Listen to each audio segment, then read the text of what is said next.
Yo, what's going on everyone? Welcome back to another vid. Tiki here, and hopefully I can earn your sub today. Here's hoping that your day is great and your week is better. It's been off lately. Hopefully things get better. Now, let's talk anime.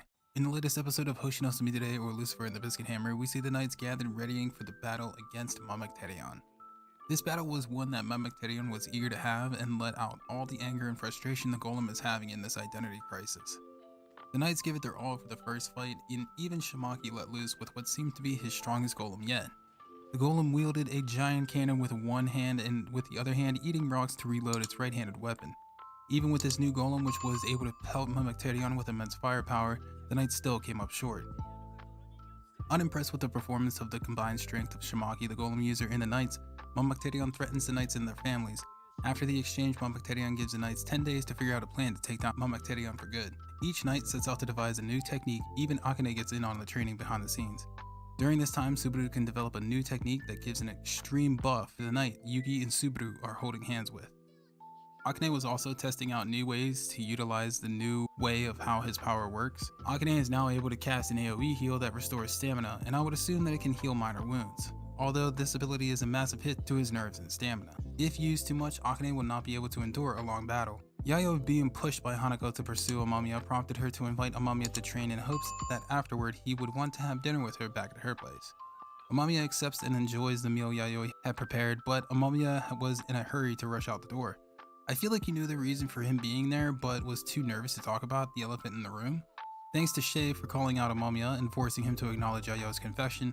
Of course, Amamiya being Amamiya doesn't fully engage the subject and instead says that he wasn't sure of what she had said back then. This scene felt rushed in my opinion. There could have been a lot more Amamiya dialogue between Yayoi and Amamiya. The scene felt like it was lacking emotion for a scene that called for that exact thing. I know that the relationship between the two won't blossom into something more, but at least entertain the idea. After the short heart-to-heart between Amamiya and Yayoi, Amamiya and the knights meet for the final battle. This is also the first time that Enema and Enemas are both in the same area at the same time, and for the first time, she isn't inside Samidare during the fight. The knights flourished in this battle, especially the trio of Mikatsuki, Yugi, and Subaru. Their combining fields made for a powerful attack buff to Mikatsuki. The real star of this entire fight was Shimaki. He alone was able to defeat Amamiya. Shimaki, now being fully enlightened about what his power can truly accomplish, Shimaki was able to create a set of awesome golems that worked with great synergy that Amamiya was unable to keep up with, although Amamiya was happy to have an adrenaline-filled fight on his hands. The defeat of Amamiya was ultimately due to its identity crisis. Because it was sentient, the golem had questions about life, which led to its developing insecurities and self-doubt, seeking desperately to find the answer to the meaning of its life. I thought it was interesting the way the writers were able to make you feel empathy for Amamiya, almost like it too was human.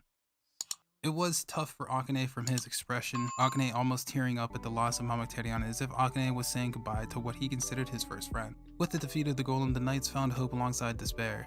Because of this, the knights can now see what had been hidden until now. The Blues Drive monster is the counter-celestial weapon to use against the Biscuit Hammer. Now that we see the Blues Drive, will Enema have to guide them any further? Will the knights' combined full all-out attack be enough to end Enemas in one go? Will Amamiya carry out Samidare's wish even after Yayoi's confession? Is this the first time Enema's knights have made it this far? There are so many questions and new answers to be seen, and we'll have to wait and see in the next episode of Hoshi no Samidare or Lucifer and the Biscuit Hammer. If you made it to the end of this video, thank you so much, best friend. I can't thank you enough. It means a lot to me, and if you enjoyed, please leave a like, a comment, and a sub. Most importantly, please be safe, be hydrated, and know you're loved. And we'll talk anime in the next one. Later.